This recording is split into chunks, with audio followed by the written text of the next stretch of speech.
আজ থেকে উচ্চ মাধ্যমিক পরীক্ষা শুরু আর পরীক্ষার প্রথমেই আমরা জেনে নেব জেঠিয়া অঞ্চলের অভিভাবক অভিভাবিকা পরীক্ষার্থী এবং টিচারদের প্রতিক্রিয়া মতামত এক নজরে জানতে দেখে নিন নিউজ সুপারের পর্দায়। आपका बच्चा इस साल एचएस दे रहा है तो कैसा लग रहा है? अच्छा लग रहा है, बहुत अच्छा लग रहा है। अच्छा से लोग एग्जाम दे। प्रिपरेशन कैसा है? हाँ अच्छा है, बहुत अच्छा है। अभी तक बहुत अच्छा हाँ अभी तक तो अच्छा है। और इधर का जो माहौल है आप लोगों को एज अ गार्जियन कैसा लग रहा है? अच्छा लग रहा है, माहौल तो ठीक है। परीक्षा प्रिपरेशन क्या हो? प्रिपरेशन बहुत अच्छा है। और कुछ नर्वस फील हो रहा है क्या? नहीं, कुछ नर्वस फील नहीं हो रहा है, सब ठीक है, ফুল ঠিক है। ফুল 40 জন স্টুডেন্ট বাংলা পড়াই, 40 জন স্টুডেন্ট পরীক্ষা দিচ্ছে, তাদেরই জন্য এসেছি। প্রতিবারই যাই ছাত্রছাত্রীদের জন্য, ওদের জন্যই এসেছি। ওরা চলে যাবে, গেল ঢুকে, এবার বেরিয়ে যাবো আস্তে আস্তে। কেমন লাগছে প্রত্যেক বছর এই যে স্টুডেন্টরা আসে পরীক্ষা দিতে, তাদের জন্য সমস্ত পর্যবেক্ষণ নিরীক্ষণ?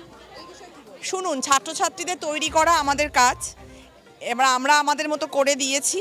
এবার ছেলেমেয়েরা প্রচুর পরিশ্রম করেছে, এবার ওরা যতটা দিতে পারবে তার উপরে ওদের ভবিষ্যৎ নির্ভর করছে। তবে গত বছর কোশ্চেন পেপার আউট হয়ে গিয়েছিল, এবছর সেটাতে হয়নি। তার জন্য সত্যি কথা, এই সমস্ত ঘটনা ঘটলে ছেলেমেয়েদের খুব অসুবিধা হয়ে যায়। এই জন্য এটা খুব আনন্দের যে এবার কিছু হয়নি, ওরা সুস্থভাবে পরীক্ষা দিক, এইটাই সবচেয়ে বড় আশীর্বাদ, ব্যাস আর কিছু না। উচ্চ মাধ্যমিক পরীক্ষা শুরু এবং প্রশাসনের যে কতটা তৎপর বা নজরদারি পর্যবেক্ষণ পরীক্ষণ নিরীক্ষণ, সেই বিষয়ে আমরা বার্তা নিয়ে নেব। আমরা দেখতে পাচ্ছি ইতিমধ্যে স্বপন কুমার বেড়া তিনি কিন্তু উপস্থিত রয়েছে পুলিশ প্রশাসনের পক্ষ থেকে। তো উচ্চ মাধ্যমিক পরীক্ষার কিছুক্ষণের মধ্যে শুরু হতে চলেছে, আপনি এখানে উপস্থিত রয়েছেন, ইতিমধ্যে তদারকি পর্যবেক্ষণ করে কি বুঝতে পারছেন? এখনও সব জায়গায় আমাদের ট্রাফিক অফিসার হিসাবে আমাদের যতটুকু কর্তব্য, আমাদের ডিউটি প্রত্যেকটা জায়গায় স্কুলের সামনে বা বিভিন্ন মোড়ে মোড়ে রয়েছে, সেই ডিউটিটা ঠিকমতো সবাই পালন করছে। 1, 2 আমাদের পর্যবেক্ষণ করা উচিত রাস্তাঘাট ঠিকঠাক আছে কিনা, নাহলে তো ছাত্ররা বা ছাত্রদের সঙ্গে যারা আছে টাইমলি পৌঁছতে পারবে না সেন্টারে। সে রাস্তা ঠিকমতো আছে, কোথাও গর্ত খোঁড়া নেই বা ট্রাফিক জ্যাম নেই, থাকলে তো সেটা আমাদের ডিউটির মধ্যে পড়ে। এখনও পর্যন্ত সেই রকম অবস্থা নেই, সব গার্জেন বা ছাত্ররা সঠিক সময় মতো সেন্টারে পৌঁছতে পেরেছে এখনও পর্যন্ত। 3 নম্বর, অনেক সময় ওরা মিসিং করে, সে অ্যাডমিট হতে পারে, রেজিস্ট্রেশন হতে পারে। সেখানে যেমন গত মাধ্যমিকে একজন রেজিস্ট্রেশন ফেলে এসেছিলো রাস্তায়, সেটাকে আমি 2-3টে সেন্টারে ঘুরে ঘুরে তার হাতে আমি সঠিক সময় পৌঁছে দিয়েছি এবং পরীক্ষা দিতে পেরেছে, কাজেই তার লস হয়নি। এতে সে খুব খুশি হয়েছে। সেটাও আমরা অনেক গার্জেনকে বলে রাখি বা ছাত্রদের বলি যে কাগজপত্র ঠিকঠাক নিয়ে এসছো কি না সেন্টারে ঢোকার আগে। তো এখনও পর্যন্ত সেই রকম কোনো অসুবিধে হয়নি। আমি যতটা আমাদের এলাকায় আছে বা জুরিডিকশন, কোনো অসুবিধা হয়নি। এখনো পর্যন্ত সমস্ত কিছু খতিয়ে দেখে আপনারা দেখতে পাচ্ছেন পরিস্থিতি স্বাভাবিক? স্বাভাবিক, একেবারে স্বাভাবিক, কোনো অসুবিধা হয়নি।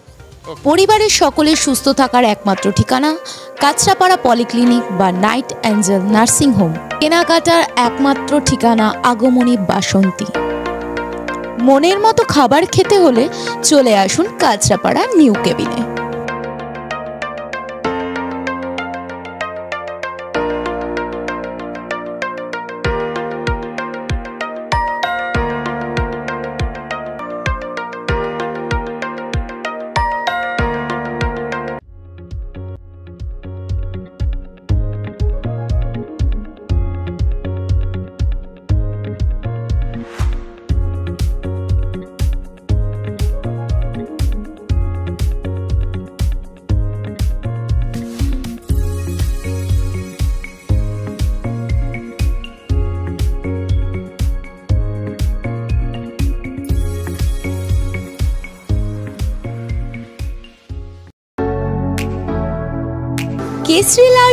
কেসরি লাইট হাউস এবং কেসরি লাইট হাউস নিজেদের রান্নাঘরকে আরো অত্যাধুনিকভাবে সাজাতে সমস্ত কিছু পেতে চলে আসুন নৈহাটি গৌরীপুর চৌমাথা বাজার কেসরি লাইট হাউস।